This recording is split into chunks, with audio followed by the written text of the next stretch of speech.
اللهم صل على محمد. اللهم صل وسلم على سيدنا محمد. السلام عليكم ورحمة الله وبركاته. اللهم قوي الإسلام والمسلمين والمسلمات والمؤمنين والمؤمنات وانصرهم على معالم الدين واختم لنا منك بالخير ويا خير الناصرين برحمتك يا أرحم الراحمين.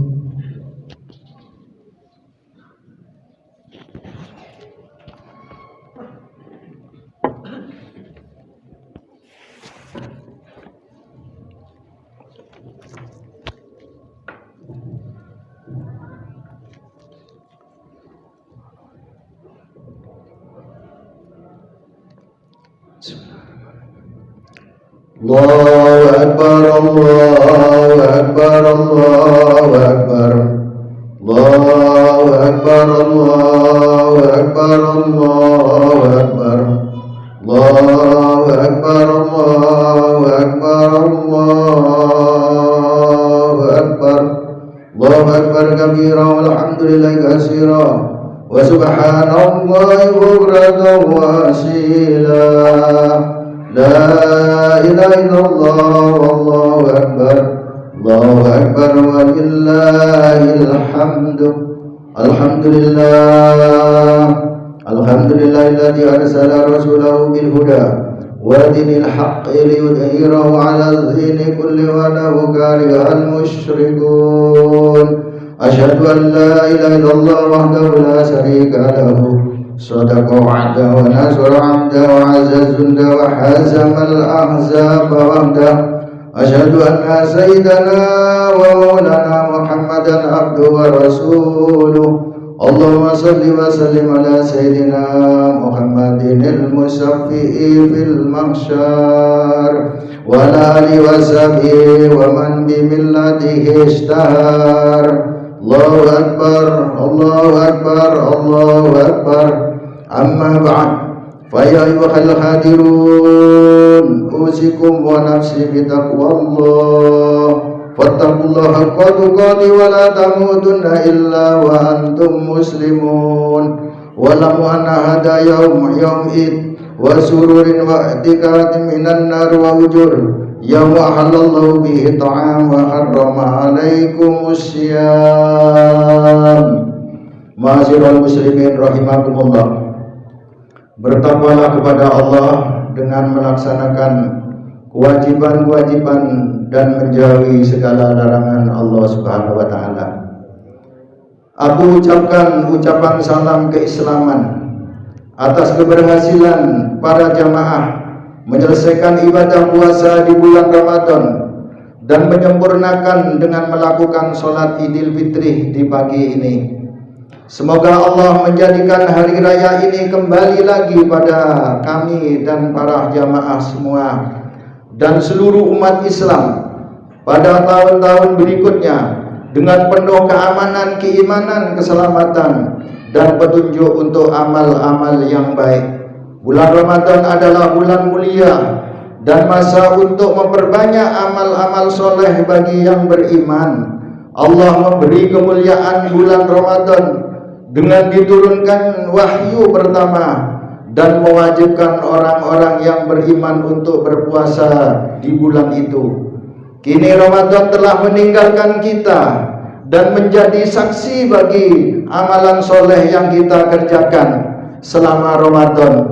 Dan kelak kita akan dipanggil oleh Allah pada hari kiamat untuk membuka simpanan amal kebajikan kita itu. Kelak Allah akan berfirman, ya ibadi innama hiya a'malukum uhsiha lakum summa uwaffikum iyaha faman wajada khairan falyahmadillah wa man wajada ghaira dzalik fala yalumanna illa nafsahu. Yang artinya, wahai hambaku, sesungguhnya amal kalian akan aku perhitungkan bagi kalian.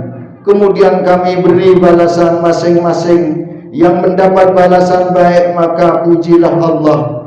Yang mendapatkan sebaliknya maka janganlah mencela kecuali pada dirinya sendiri. Ma'asyiral muslimin rahimakumullah. Apabila puasa kita bagus, puasa kita baik, akan membawa positif ibarat tanaman yang berbuah, buahnya yaitu takwa, maka semua ibadah akan meningkat, lebih-lebih sholat 5 waktu. Buahnya takwa adalah, buahnya puasa adalah takwa. Firman Allah, Bismillahirrahmanirrahim, alladzina yunfiquna bis-sarra wad-dharra wal kadhiminal ghaidha wal 'afina 'anil nas wallahu yuhibbul muhsinin. Ayat ini ada 4 kriteria takwa, yaitu yang pertama yunfiquna bis-sarra wad-dharra, orang yang bertakwa maka orang-orang itu akan selalu berinfak, bersedekah dalam keadaan lapang maupun sempit, banyak uang maupun sedikit uang. Inilah tandanya orang takwa. Yang kedua, wal kadhiminal ghaidha, orang yang dapat menahan amarahnya. Kriteria yang ketiga, wal 'afina 'anil nas, orang yang selalu memaafkan kesalahan orang lain, saling maaf-maafan. Yang keempat, wallahu yuhibbul muhsinin, orang yang takwa itu akan selalu dicintai oleh Allah yang selalu berbuat kebaikan. Namun di sini kami terangkan dan kami bahas pada urutan kedua saja. Potongan dari ayat wal kadhiminal ghaidha, menahan amarah. Bahayanya marah. Marah adalah nyala api yang diambil dari api neraka Allah yang naik ke hati. Sesungguhnya marah itu bertempat di lipatan hati, seperti bara api di bawah abu. Marah itu dikeluarkan oleh kesombongan yang tertanam dalam hati orang yang keras kepala. Orang yang berkobar api kemarahannya, maka ia telah berdekatan dengan setan. Hasil dari marah adalah dendam dan dengki. Orang yang tidak tahu keburukan, maka dia akan jatuh ke dalam keburukan itu sendiri.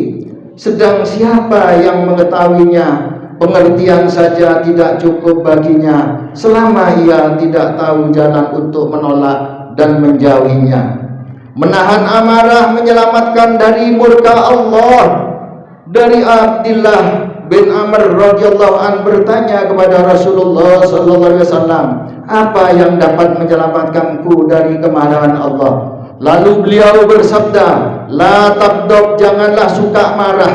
At-Tabrani Ibnu Abdul Bar. Orang yang kuat adalah orang yang bisa menahan nafsunya ketika marah. Hadis Nabi, laisas sadidu bisur'ati wa innamas sadidul ladzi yamliku nafsahu indal ghadab. Orang yang kuat bukanlah orang yang dapat membanting musuh-musuhnya, tetapi orang yang kuat adalah orang yang dapat menguasai atau menahan hawa nafsunya saat marah. Tinjuan ilmiah bagi seorang pemarah adalah enzim amilase yang ada pada ludah atau air ludah kita berubah menjadi racun. Dalam sebuah penelitian ilmiah dikatakan bila racun itu diambil dan disuntikkan pada serangga, maka dalam waktu 5 menit serangga itu akan mati. Orang marah berarti menumpuk racun pada tubuhnya yang menjadi sumber berbagai macam penyakit yang bisa menyebabkan kematian. Dengan menahan marah berarti memperpanjang umur kita, dan dengan marah berarti memperpendek umur kita. Solusinya adalah Rasulullah sallallahu alaihi wasallam bersabda, bila seorang marah maka hendaklah ia berwudu dengan berkumur dalam wudu. Maka racun yang ada dalam lidah akan terbuang bersamaan dengan terbuangnya air yang kita gunakan untuk berkumur dalam mulut. Seorang laki-laki bertanya kepada Rasulullah sallallahu alaihi wasallam, apa sesuatu yang lebih berat di hari kiamat besok? Beliau bersabda, ghadabullah, yaitu kemarahan atau murka Allah. Laki-laki itu bertanya lagi, apa yang dapat menahankan, apa yang dapat menjauhkan saya dari kemarahan Allah? Hadis Nabi menjawab lagi, la taghdab, janganlah kamu suka marah. Sahabat yang lain juga bertanya, apa yang bisa menjauhkan kita dari api neraka? Nabi pun menjawab sama, la taghdab, janganlah kamu suka marah. Menahan amarah adalah amalan yang bisa memasukkan ke surga. Abu Darda radhiyallahu an berkata, yang artinya saya bertanya, wahai Rasulullah, tunjukkanlah pada suatu amal yang dapat masukkanku ke dalam surga. Rasulullah SAW menjawab, la takdob, janganlah kamu suka marah. Ibnu Abid Dunya, Tabrani, Baihaqi. Hadis lain mengatakan, la takdob walakal jannah. La takdob, janganlah kamu suka marah. Walaka bagimu al jannatu, yaitu surga. Sedangkan barang siapa dapat menahan kemarahannya, maka Allah menutupi keburukannya. Hadis Nabi, man kaffa ghadabahu satarallahu auratahu. Barang siapa yang bisa menahan kemarahannya, maka Allah menutupi kejelekannya atau dosa-dosanya. Kemarahan merusak iman. Kemarahan juga dapat merusak iman seperti brotowali, tanaman yang sangat baik, dapat merusak madu. Hadis Nabi sallallahu alaihi wasallam, al-ghadabu yufsidul iman kama yufsidus sabrul asal. Yang artinya marah itu dapat merusak iman seperti sibir atau brotowali yang merusak madu. HR At-Tabrani. Marah juga mendekatkan ke tebing neraka jahanam. Hadis Nabi, ma ghadiba ahadun illa asfa ala jahannamah. Tidaklah seorang marah melainkan mendekatkan ke tebing neraka jahanam. Hadis Al-Bazar dan Ibu Adi. Padahal Allah telah mengingatkan kita jauh-jauh hari di dalam firman-Nya, ya ayyuhalladzina amanu qu anfusakum wa ahlikum naro. Hai orang-orang yang beriman, peliharalah dirimu dan keluargamu dari api neraka. Quran Surah Tahrim 6. Karena bila kita sudah terlanjur masuk neraka, firman Allah, labisina fiha ahqaba, mereka tinggal di dalamnya berabad-abad. Rasulullah bertanya kepada Jibril, apakah hukum itu berabad-abad, berapa lamanya? Maka Jibril menerangkan, satu hukum paling sedikit orang disiksa masuk neraka Allah 4.000 tahun. Dalam setahunnya 4.000 bulan. Dalam sebulannya 4.000 hari. Dalam seharinya 70.000 jam. Dalam sejamnya setahun alam dunia. Sehingga sama halnya 70.000 tahun. Kalau kita kalikan, diketemukan 4.480 triliun tahun alam dunia. Itu orang yang paling sedikit masuk neraka Allah Subhanahu wa taala. La yaduquna birhawu, la yaduquna biha bardan wala saraba. Mereka tidak merasakan sejuk dan tidak bisa minum illa hamimah wa wasaqah, selain air yang mendidih dan nanah. Jazaan wifaqo, sebagai balasan yang setimpal dari Allah Subhanahu wa taala. Surat An-Naba 23 sampai 26. Sedangkan penyebab terbanyak orang masuk neraka adalah karena dua lubang mereka. Nabi bersabda, al-ajwafani al-famu wal farju. Yang penyebab paling mudah ke neraka Allah dua lubang, yaitu mulut dan kemaluan. Hadis Nabi, inna aksara khataya ibni Adam bilisanihi, sesungguhnya kebanyakan kesalahan anak Adam itu ada pada lesannya. HR At-Tabrani, lidah atau mulut yang suka adu domba, menggosip, memfitnah, rasan-rasan dan seterusnya. Itulah penyebab yang paling mudah masuk ke neraka Allah Subhanahu wa taala. Orang yang menjaga lesannya, maka Allah juga menutupi auratnya atau dosa-dosanya. Hadis Nabi, man kaffa lisanahu satarallahu auratahu. Barang siapa yang mencegah lidahnya, niscaya Allah menutupi auratnya atau dosa-dosanya. Wa man malaka ghadabahu Allahu adabahu. Dan barang siapa menahan kemarahan, maka Allah melindunginya dari siksa neraka. Kami ulangi, dan barang siapa yang menahan kemarahannya, maka Allah melindunginya dari siksa neraka. Wa man i'tadara ilallahi qabilallahu durahu. Dan barang siapa mengemukakan alasan kepada Allah maka Allah menerima alasannya. HR Ibnu Abid Dunya.